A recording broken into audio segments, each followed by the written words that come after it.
Hello and welcome to Take the Black Live. My name is Daniel Roman here for winteriscoming.net, and we have a great show for you guys today where we are going to talk about dragons. We are going to talk about Game of Thrones. We're going to talk about witches because it is almost Halloween and a ton of other stuff. I already said my name because I'm a fool and I did that first, but you may notice Dan Selke, who normally does this intro, is not here today. Instead, guest host, fan-sided entertainment and lifestyle director Cody Schultz is here. Cody, how you doing? I'm doing good, thanks. I'm really excited to join you. I know we've got a lot of fun stuff to get to dive into this week, which I'm excited about. Yeah, this should be a blast. So, for everybody just joining, great to see you guys in the chat there. Hi, Victor. Hi, Martha and Julie. And I think that's Twisted One with a very nice font. So today we've got obviously Game of Thrones news. We've got some Marvel stuff we've got to talk about later. But we also have to talk about Game of Thrones in general because Cody, so you had never seen Game of Thrones before, right? You just finished your first watch. Yep, I had never. It's funny because I went into House of the Dragon blind, and Ooh, hadn't watched a single episode of Game of Thrones. I had bits and pieces, of course. Just when you work in this industry, you pick up things and sure. are familiar with certain things. But there was like a good number going into it that I was shocked I hadn't had spoiled going into my watch. That's awesome. That is awesome. And yeah, Julie shouting out your pop collection, which audio listeners come check us out on video on YouTube to see Cody's bomb pop collection in the background. But so before we get into that, because I'm really curious, like what things were spoiled for you ahead of time, what things surprised you. But there is one, we typically start with some Westeros news, and there is one pretty important one that we have to touch on first. And that is that Game of Thrones creator, A Song of Ice and Fire author George R. R. Martin wrote on his blog this past week, and basically, I don't want to say he let slip, but he confirmed that at one point HBO was developing a spin-off about the city of Braavos, which is where Arya Stark goes to train with the Faceless Men in Game of Thrones. It's a really important location. Um, and Braavos was apparently partially inspired by Amsterdam, which is what led to this. He was kind of recalling his travels over the summer and all that. Um, so I'm going to read just his quote.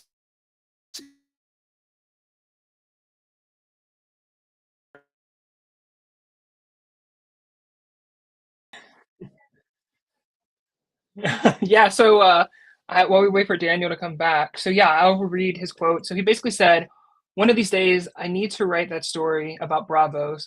We were developing for HBO. They shelved that one a couple years back, alas, but that does not mean I won't go back to it after Winds of Winter is done, of course."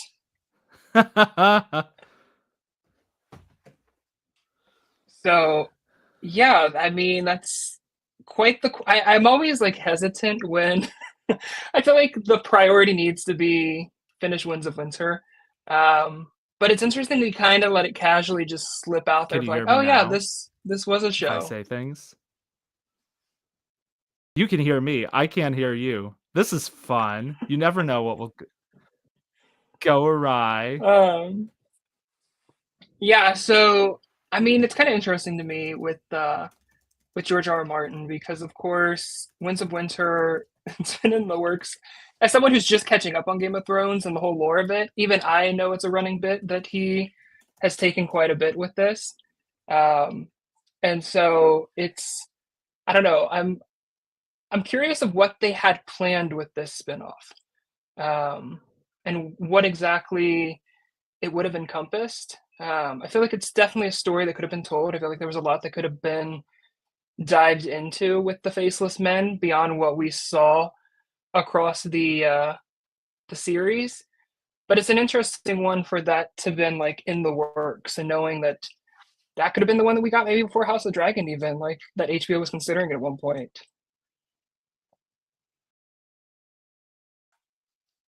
Can you hear me? I can. Hooray! Thanks. Man, my internet is so spotty. This is so fun fact for viewers, listeners. I've been in the process of getting better internet. This is the last week. So apologies for leaving you stranded, Cody. Um, I'm assuming you read the quote. You talked about Braavos. Um, Yes, yeah. Throwing me right in the deep end, right? I said I've watched Game of Thrones, and you're like, go at it, I'm out. So yeah. yes. Now talk about this Braavos spinoff we know basically nothing about. Go. Um, yeah, so did you talk at all about, like, do you have any thoughts about what you would think something like this would be about, or if you'd watch it? Yeah, I touched on a little bit about almost a surprise. Like, I feel like there's more story that we could explore, I think, with the Faceless Men. But it wouldn't be like the spinoff that I would have thought watching and like, oh, let's go explore this storyline. And it's definitely interesting to think like, could HBO have been having a conversation about let's maybe do this one before House of the Dragon at one point, which is just crazy because I can't picture this one being like a marquee project. I'm really curious to see what they would have Yeah. explored had they moved forward with it. Yeah, totally. So I think Victor in the chat said, I think they realized it needs to have Targaryens or it will tank. And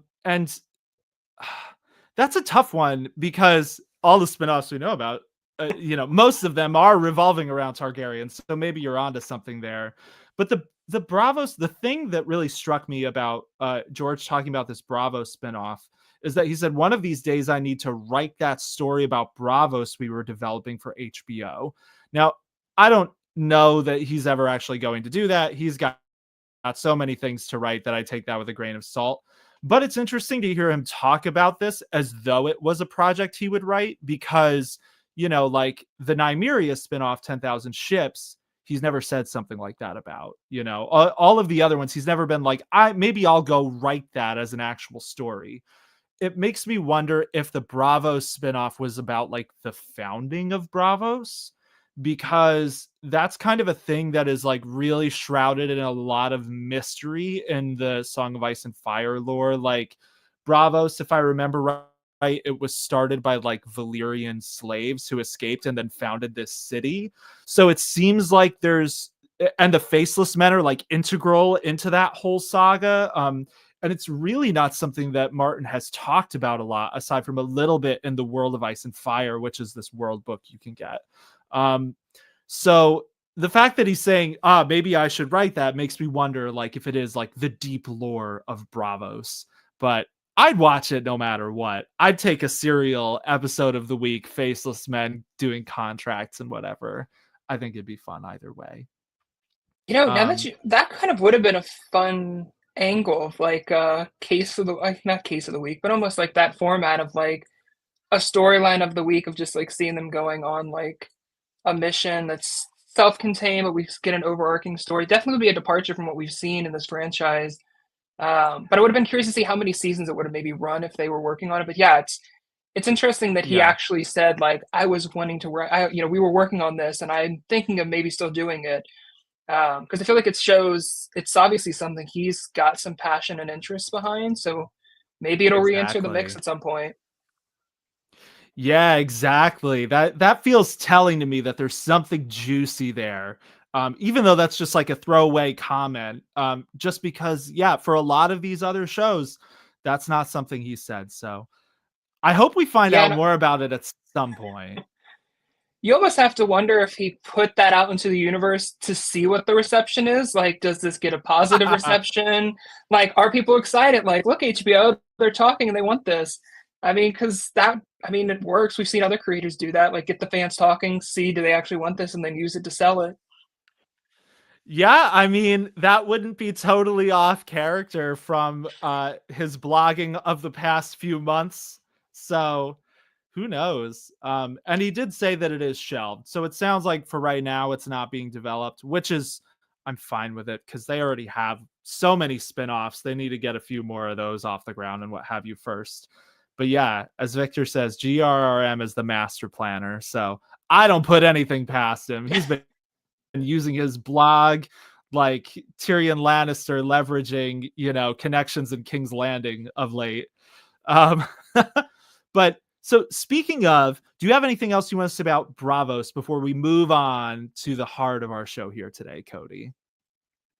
Nothing else on that. I mean, like I said, it'll be interesting to see if it was just a throwaway line or what comes of that. But I don't know. I'm glad HBO pivoted and prioritized something else. Yeah, yeah, same. I would watch a Bravo spinoff. There's no world where it should have been a like the first spinoff or even the second, I think.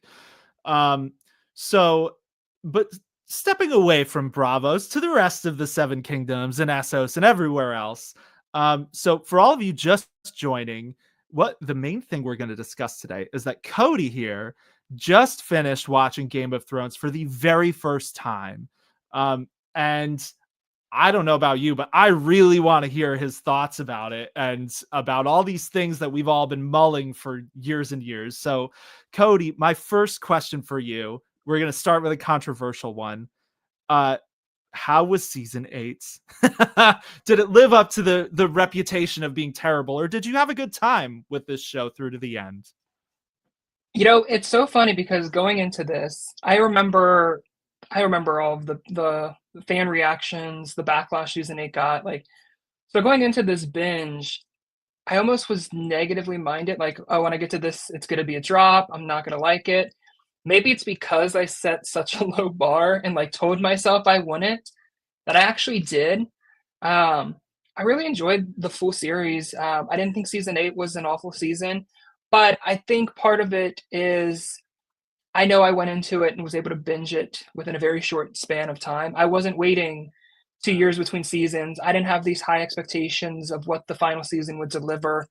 And so I kind of got to see it in its completed stage from start to finish and kind of digest it within a very short window versus these fans who had to wait years in between seasons and had these high expectations and hopes of where they want it.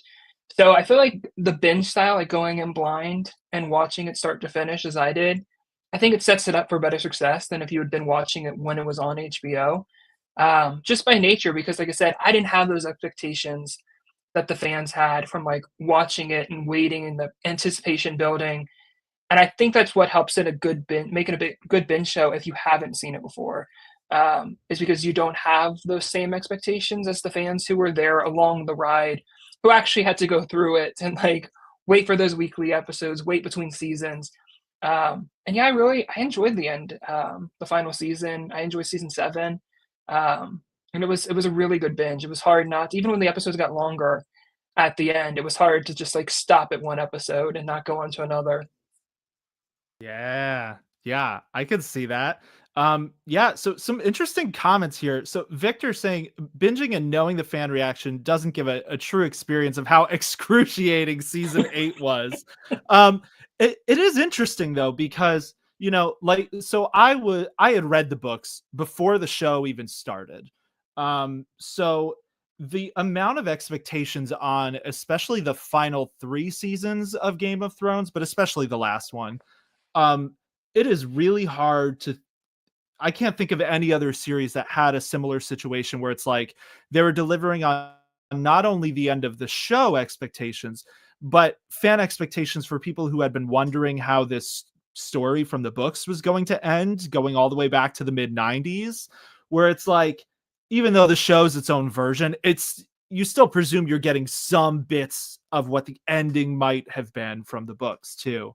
Um, so I mean, I'm really happy for you that you were able to watch it and enjoy it because it does. I do think I rewatched season 8 recently too, and I do feel like there were some they didn't take their time quite as much as they did previous seasons, but it's still not a drop off like the final season of Dexter is a drop off where it feels like. Have you seen Dexter, Cody? I have not, but I can equate it to like Once Upon a Time, which had a very significant drop off in its last season. Yeah. Yeah, Dexter season 8 was like you could feel that it felt like they gave up. Like with some of the things happening in it. It was really sad. Um so yeah, like Martha's saying, the second time I watched season 8, I felt better about it. Um so let me ask you, you had some high praise specifically for the long night when we were talking in private about this before. So was that the highlight of season 8 for you, or did you enjoy other parts as much? Like, give me your thoughts on some specifics here for season 8.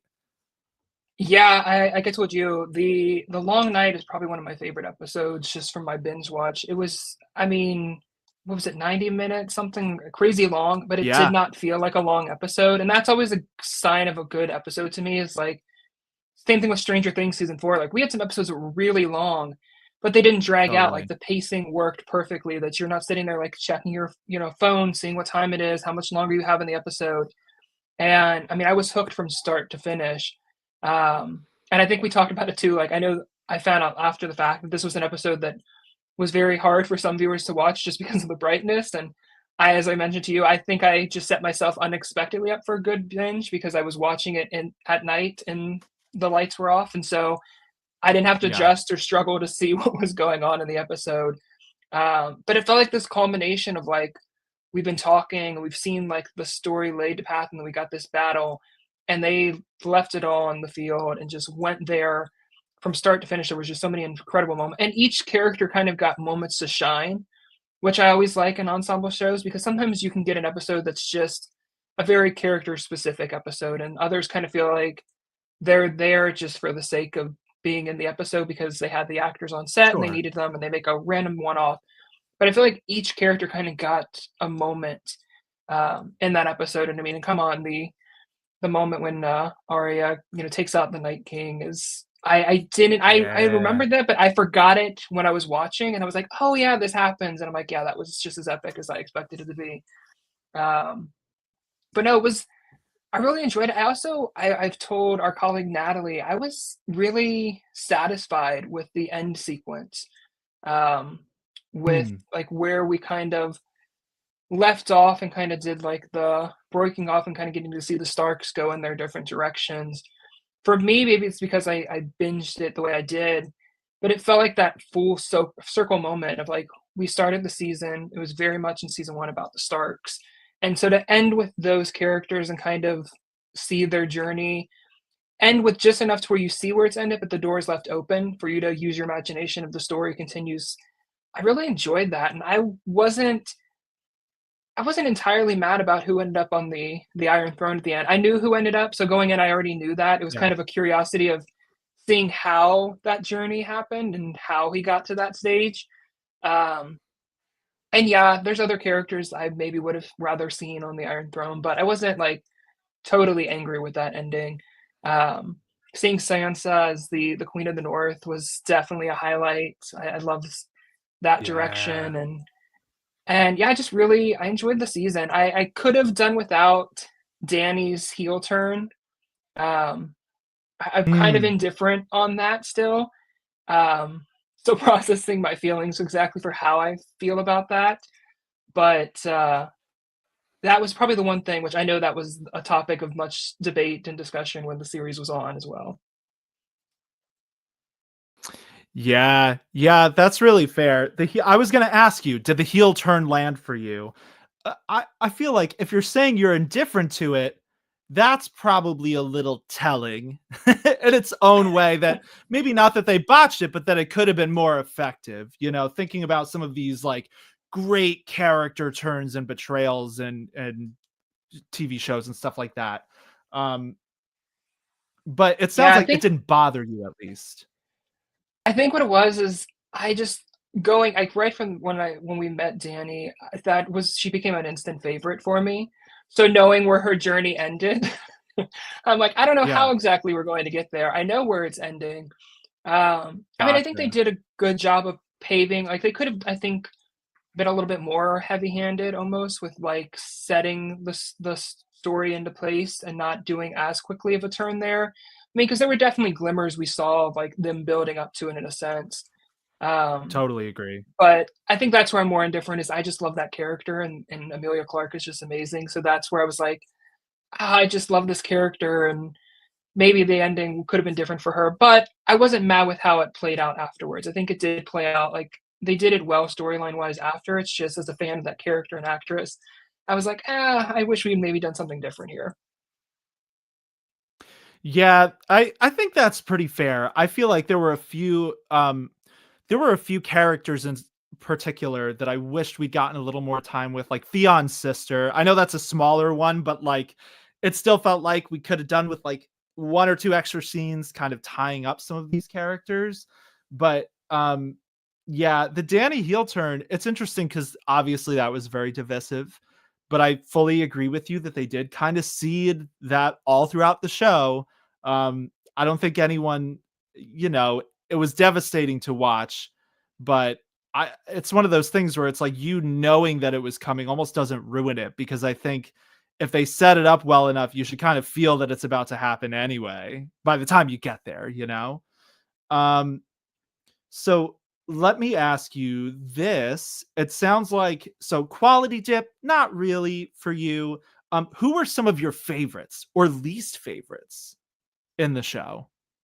So it's kind of funny. I don't have like any least favorites who jump out at me. I mean, of course, I hated the villains that we all hated. Cheered when when Joffrey got his, and of course, some of those Yeah. different villains. But that's the whole point: is they introduce these characters to make us hate them. You need those good foils. So it's like I can't fault the writers and the characters because we need that in a show. Otherwise, it's boring if you don't have the conflict. It's funny. I had like seeing how my thoughts on some of the characters evolved as the show went on.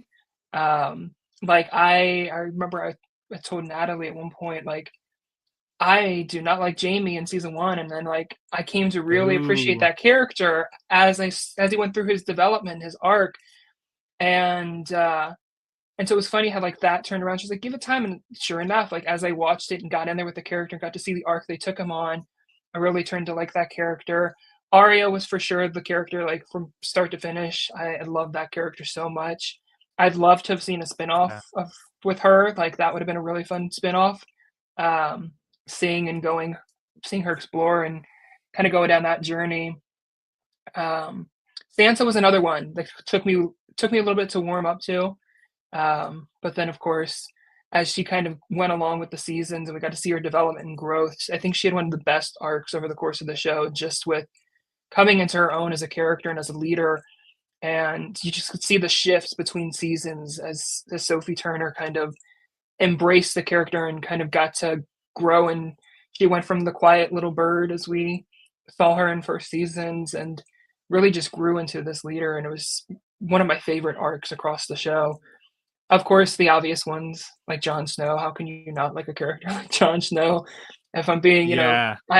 I'd like to meet someone who doesn't, just to hear what their thoughts are on him, because it's definitely just such a good character. Yeah, totally. It's interesting. I feel like so Jamie and Sansa are almost two of the perfect examples of like a character who's not really set up to be super likable at first. Like most of our introduction to Sansa in the show is her being kind of a jerk to Arya, her little sister, and like with her head in the clouds, and then she goes through all these like horrifying events that shape her into the woman she becomes. And Jamie, like he's a straight villain to start. He's guilty of the inciting incident really of the series, shoving Bran Stark out of a window. um but I feel like that's one of like the great strengths of Game of Thrones is taking characters, making you really dislike them, and then being like, but wait, here's their humanity, and maybe you shouldn't have judged them quite so quickly. Um, but yeah, it is interesting too with Sansa because she had a, I don't want to say a very different arc than her book, but she's in a, so in the books where they are ended off right now, she is still in the Vale, and she is presumably going to have a larger arc in the Vale whenever George R. R. Martin releases The Winds of Winter. So they really kind of went off book for especially Sansa's like final few seasons. Um, and it seems like they still, for the most part, nailed it in theory. We don't know how it'll compare to the books, but I really liked Sansa as a character too. So I totally feel you with that. Um, Yeah. can I ask you, were you mentioned before that some moments you knew were coming, right? Like Danny's heel turn maybe and some of the bigger ones, and others surprised you. What were some of the things that really shocked you on this watch? So I didn't one of the few deaths that I didn't know about was Oberyn. When I watched that Oh episode, I was like, man. "Oh!" I was, like, devastated watching that episode and just, like, my jaw hit the floor because that was one moment I just hadn't had spoiled for me, and, I'm glad I didn't have that moment because it was one of the few that just, like, had that absolute shock of, like, I didn't know this was coming. And Yeah. even though there were things, like, I knew were coming, like, seeing them finally happen, like, I knew Cersei eventually took action and there was the big explosion with the High Sparrow and that, but, like, seeing the story play out and the build up to it, um, it was so, like, rewarding to watch the episode. Um, Yeah. when Lady, Elena or yeah, when, like, the "Tell Cersei I want her to know," like, I knew that's an Oh infamous yeah, scene, yeah. like, I knew that was coming, but when I got to the actual scene, it was, like, so fun just to, like, see it play out. Um, I think the one thing I was most disappointed about that I didn't know was how, Jaime and Cersei's story ended. Mm. It felt a little anticlimactic, I don't know. It was fitting that they died together, but it was Yeah. just it wasn't how I expected that character to go out. It was kind of underwhelming for a character that powerful, especially Cersei, to kinda go out in the way she did. I wanted to see, like, Yeah. I don't know, some bigger epic I think she deserved a bigger and epic, final sequence and maybe she was given. So that is one critique I have of the finale and the final season is just she's such a great character, like, she was a character that you love to hate, but then also would sympathize in certain points, and you're like, "Why am I sympathizing with this character who's done all these awful things?" And I wish she Yeah. had gotten a little bit more of an epic final sequence. Um, but yeah, definitely, I don't think anything topped, Oberyn's death because I just did not see that coming. I was, like, just stunned. Yeah, that's a good one to not know about too. Like in terms of like the Game of Thrones shockers, that's up there on the list with all of the best ones, like the Red Wedding, the Purple Wedding, like Jon Snow getting stabbed, like Oberyn getting his head smushed in is is pretty good. Yeah, I see But yeah, Robert asking I also did not know Tommen died the way he did. It was kind of, ooh. I I kind of felt bad. It was just kind of, like, so random of, like, just walks right out the window, and I'm like, "Oh, okay." Yep. Yep. Definitely going with that Shakespearean tragedy of characters just giving up and walking out into empty space. Very, very Yeah. sad Tommen's death. Um, Yeah. Oh, and you did but mention the Red Wedding. I knew that was coming, but I will say I didn't know how exactly everything went down. I knew the characters who died in that mm, episode, but I didn't know the full detail. So it was kind of like that, like, cloud lurking over my early part of the binge of, like, I know I'm coming to this, yeah. I'm not ready. Um, and even, like, seeing it play out, I was still, like, shocked when, it actually started. I'm like, "Oh, here it goes." So even knowing that was coming my way, it still was kind of like seeing it versus knowing it was coming was definitely different. Yeah, totally. I could see how that would be the case. It's different seeing like the memes and all the reactions and then watching it as you're going through, 3 seasons of getting to know Rob and Catelyn and everything, and then that's it. Um, I feel like there was another oh yeah, another moment I wanted to ask you about was how did you feel about the Battle of the Bastards and the end of Ramsay Bolton? Because that's another big moment in the series. I love that episode. It was another really when this show does battle episodes, I don't think there was necessarily a bad one that I can think of. Like they just the scale of the battles. Um, and I kind of love that Sansa got to kind of deliver that final nail in the coffin with things. Like Yeah. I would have understood if they, gave John the kill there, but I kind of liked Sansa getting to flip the script and kind of turn his his dogs on him and get her final revenge.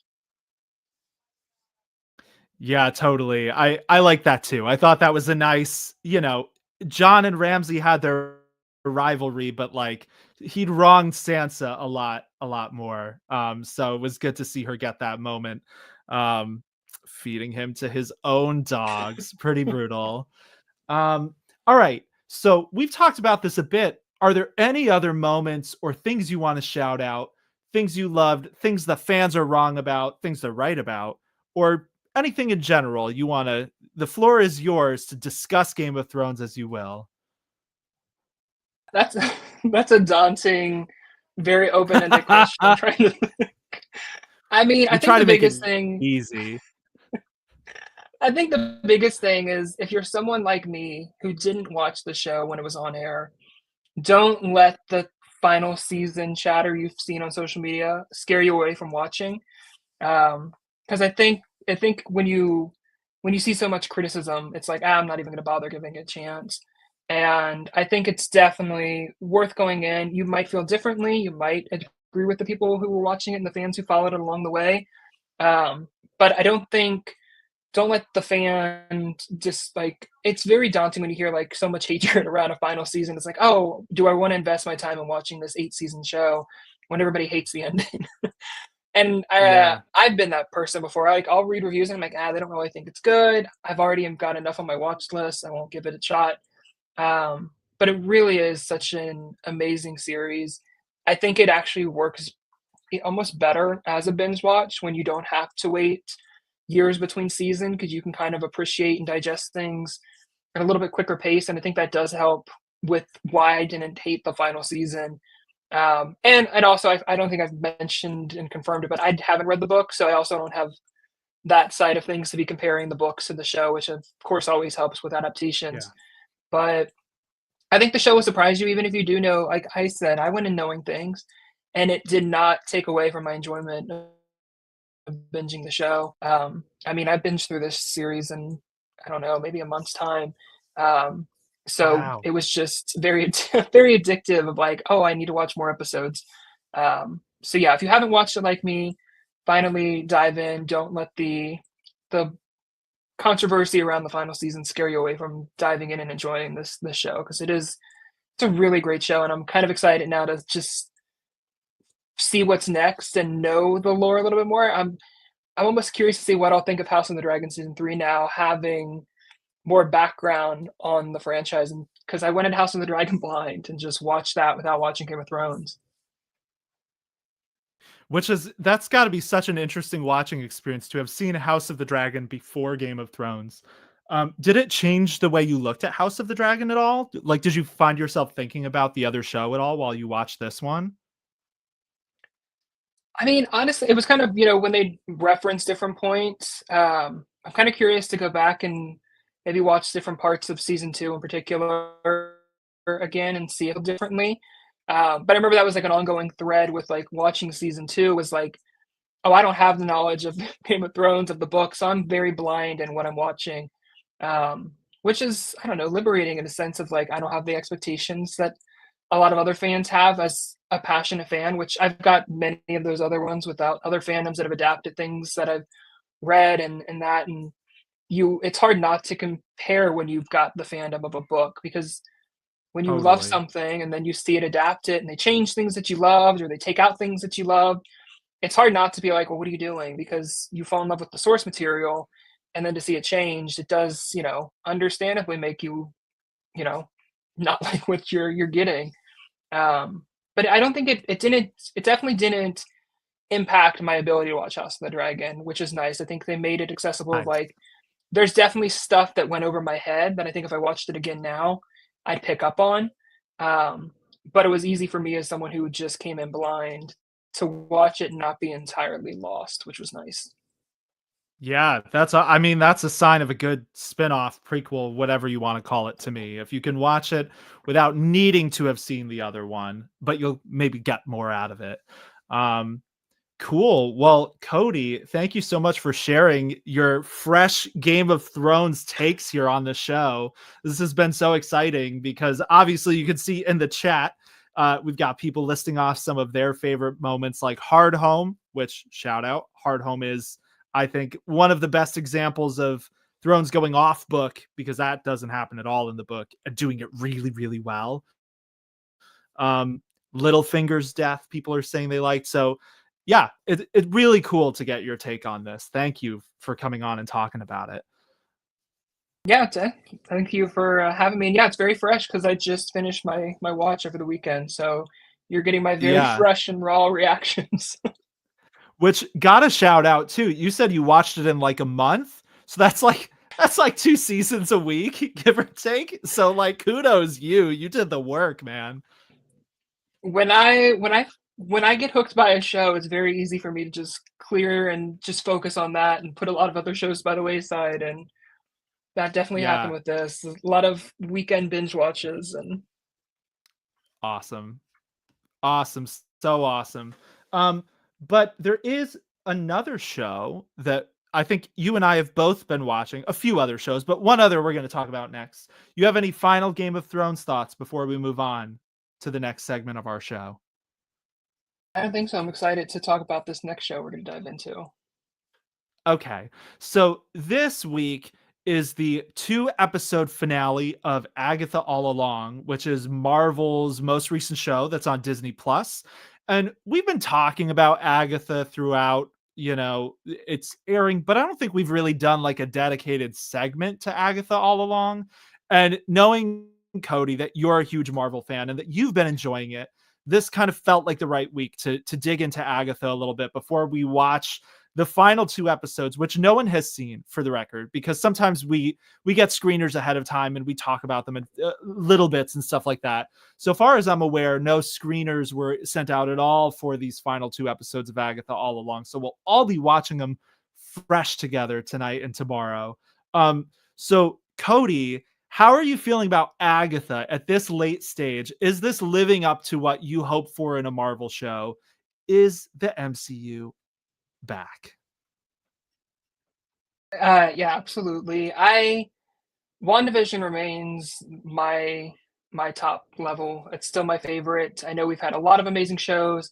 So good. Um, Maybe controversial. I know a lot of people kind of put it's a battle between Loki and WandaVision, but for me, WandaVision just was the perfect blend of just showing that the MCU can do different stuff. It's not all just action fights and that. Like it was and it was kind of like a love letter to TV too.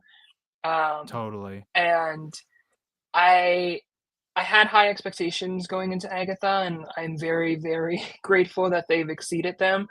Uh, I mean, right out the gate, I think was the premiere was such a fun way to tie in the TV nod with WandaVision and quickly like set up the franchise. Um, that end sequence in the premiere when Agatha's kind of going through all of her WandaVision character stages before the review. Yeah. That sequence is one of my favorites from the full season, and just Marvel in general was just so brilliantly like a way to unravel things. And I mean, it's just been one of those shows that's gotten better with each episode that's passed, and I'm very, very excited. You're correct. Yeah, Disney does not do screeners for the final episode, so everybody gets to go in blind, which I really like. You don't have to worry about spoilers leaking out ahead of time from like some outlets have screened episodes, or an insider talks with somebody who's seen it and leaks a major plot point. And I'm really just eager to see how it's going to end because this is a first for us. We've gotten 2-episode premieres, but we haven't gotten a 2-episode Marvel finale event like this for a live action show. And it makes me wonder how the 2 episodes are going to play off of one another if they decided to drop them at the same time.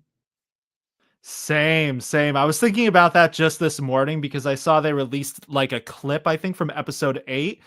And it was like, oh, the first clip from episode 8. And I was like, there's a whole nother episode we won't have seen anything from by the time it drops. And that's really exciting because you're right. We haven't gotten a 2-episode live action Marvel finale like this. And it does make me feel like it's gonna feel like an event. And dropping it the night before Halloween too. Like one thing I've loved about Agatha is that it feels like a TV show. And I think Marvel, that's kind of been an issue with some of the Marvel series. Like they've wanted to be like mini series events and kind of, or like 6-hour movies. That's in air quotes for the audio listeners. And like, sometimes that just doesn't really work as well. Cause like you need something different for a show to work as a 6-hour movie, quote unquote, than you do as serialized television. There's a different flow you hope for from something like that. And Agatha, you're right. It did feel like it kind of went back to WandaVision a little bit, almost more than I expected in terms of, we know we're a TV show. Each episode feels like its own episode. It's got a beginning and a middle and an end and a different style and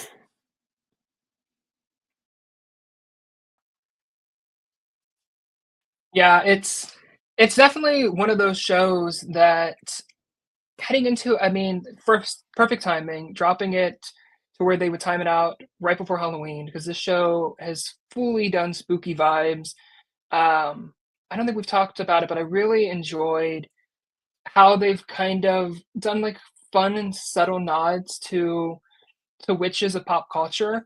Of course, spoiler alert, in episode 7, we definitely see our most on the nose nod to iconic witches. We get to see characters dressing as these iconic characters. We get to see Agatha as the Wicked Witch of the West. We get to see Teen as Maleficent. We get to see Lilia as Glinda the Good Witch. And so it's such a fun nod. And then they've had like little references along the way of like referencing pop culture witches of like Lilia saying in one episode, "Oh, I had a friend that got pushed into an oven," and like they're fun, just little out of pocket moments that remind you this is also a comedy, and it's okay to have fun balancing out the drama. And I'm anxious to see how it ends because we know with Agatha, they viewed this show, or we've been told they viewed this show as kind of a three-part story. So it's kind of part two, kicked off with WandaVision, has continued into Agatha, and then we get to see it conclude with Vision Quest. And so there's a lot of questions about how this finale is going to pave the way for Vision Quest, knowing that they're connected. There's hints that we'll see a character that hasn't appeared in Agatha all along be a major character in Vision Quest, and that's Tommy, the Scarlet Witch and Vision's other child.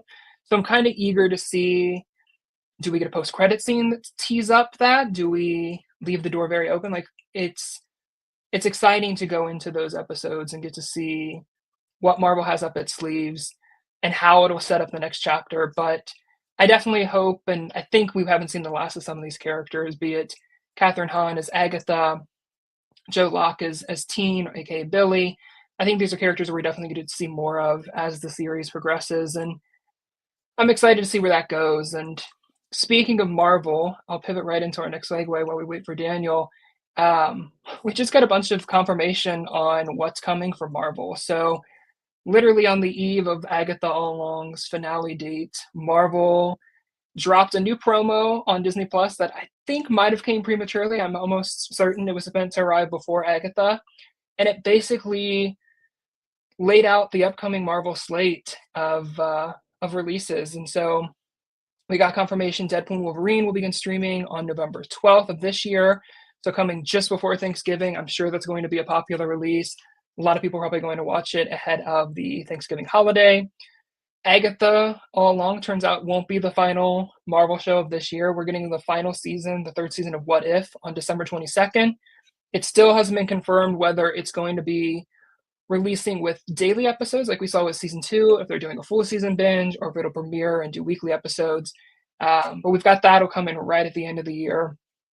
Kicking off 2025, which I can't even be looking ahead to 2025, is Your Friendly Neighborhood Spider-Man. Is going to be the first Marvel show of the new year. That'll premiere January 29th. Seems like we're getting weekly releases for that one. We'll wait to see. Our next big live action one, the one that I'm most excited about coming in 2025, is Daredevil Born Again. Coming March 4th. This was confirmed at New York Comic-Con in October. Of course, we get Daredevil back in a new iteration of this character. I think that's going to be Marvel's, I'm going to go biggest series of the new year. They've already renewed it for season 2. After Daredevil, we'll get Ironheart, which comes June 24th, which is, I believe, 2 years after it was originally supposed to drop, because this was a show that was originally announced for fall 2023, and now it's coming in summer 2025. And then after Ironheart, we'll get Eyes of Wakanda premiering on August 6th. And then our last two releases are a mystery. We get Marvel Zombies, which is a spinoff of What If, will be coming in October 2025. It's, I believe, a 4-episode event series. So again, another perfectly timed holiday release for that one. And then we'll get to close the year with Wonder Man coming in December 2025. Interested to see where they slot those two in and how quickly they'll premiere. But I have to admit, I was not expecting quite the slate from Marvel to be confirmed for 2025, especially after it feels like Bob Iger and everybody has been kind of just talking about slowing down production on Marvel. And needless to say, we've got plenty of stuff coming in the new year to look forward to. And speaking of looking forward to, I know we've got our What Are We Watching segment. So we'll see when Daniel pops in to talk about what he's been watching. But in addition to Agatha and Game of Thrones, been enjoying the new season of Only Murders in the Building. If you haven't watched, the season just ended. The finale dropped on Monday. And once again, more murder, mayhem, and mystery coming our way. With that cast, it's always a good time. And we, of course, will see what else is coming fall TV-wise as the year kind of proceeds there. But yeah, Only Murders. Perfect. Thank you.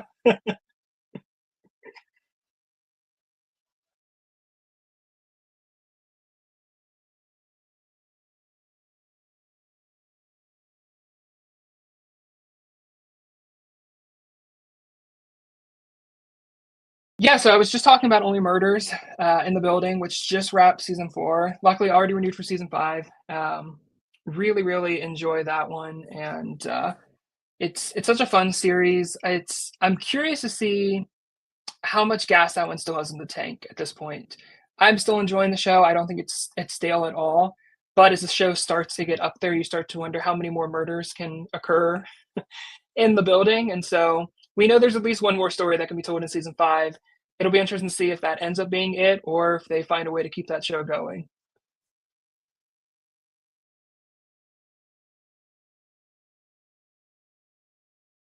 I think so. I mean, it's definitely a fun series. I really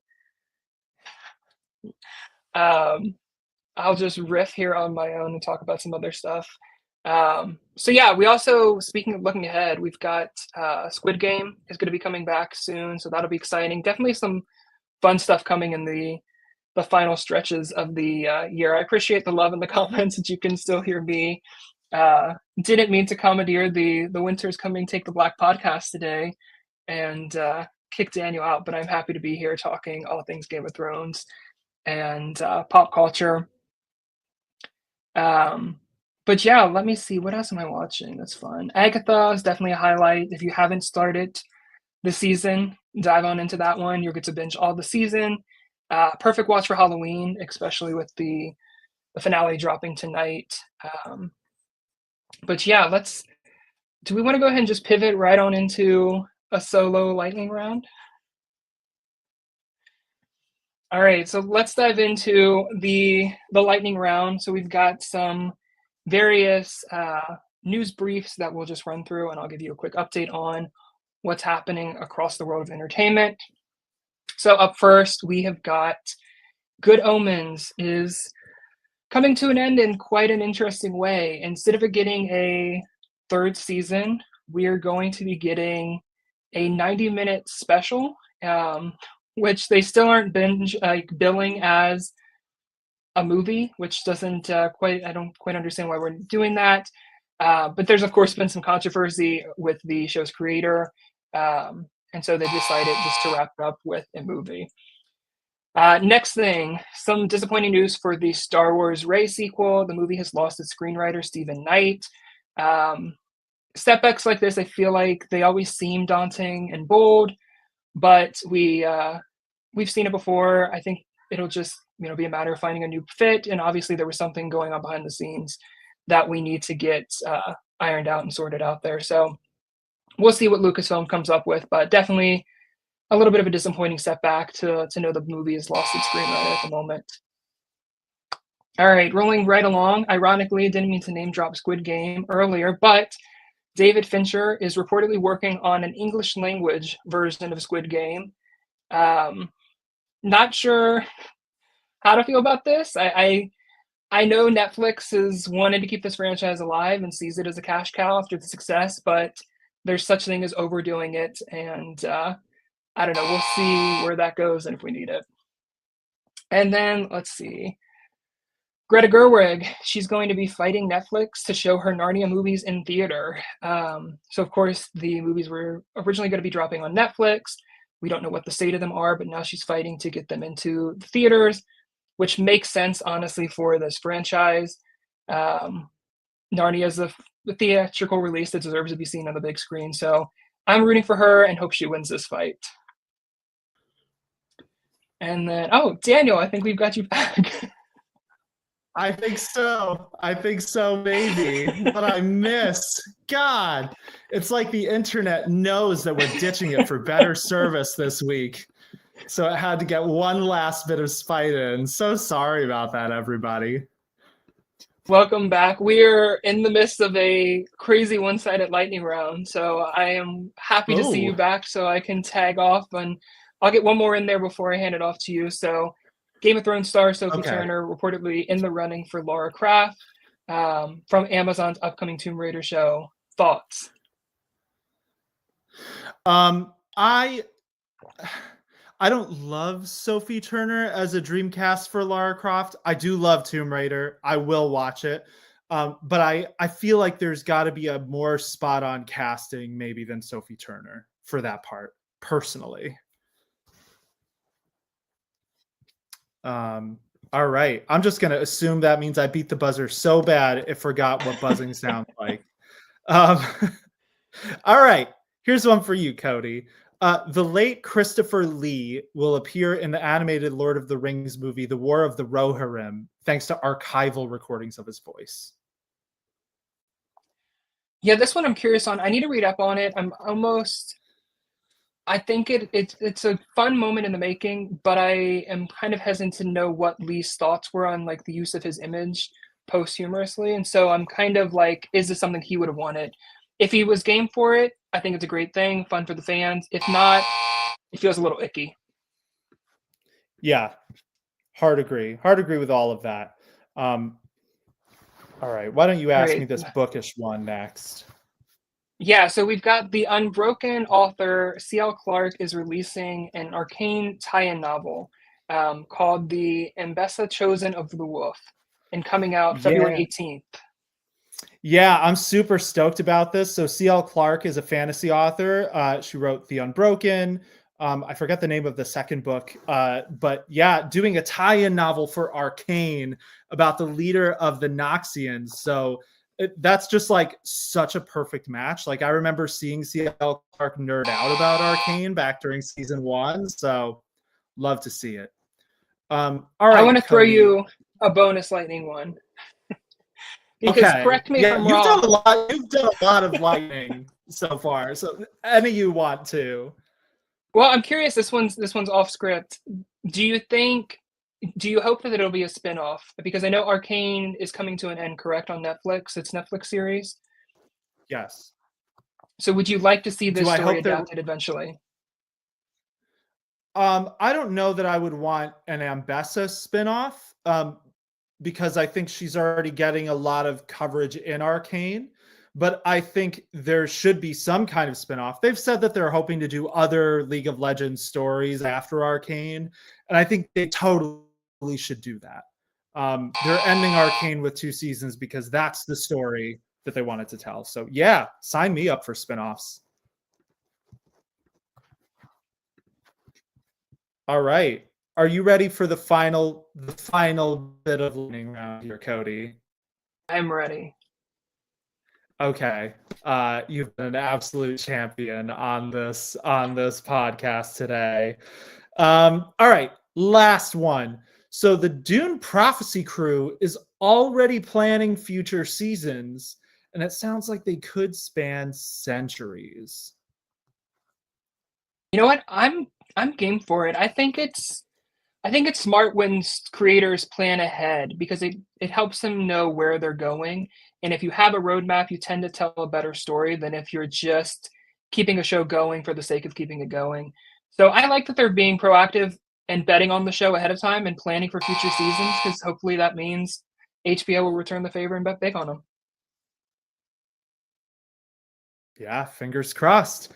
And that is our show for today. It's been an exciting one.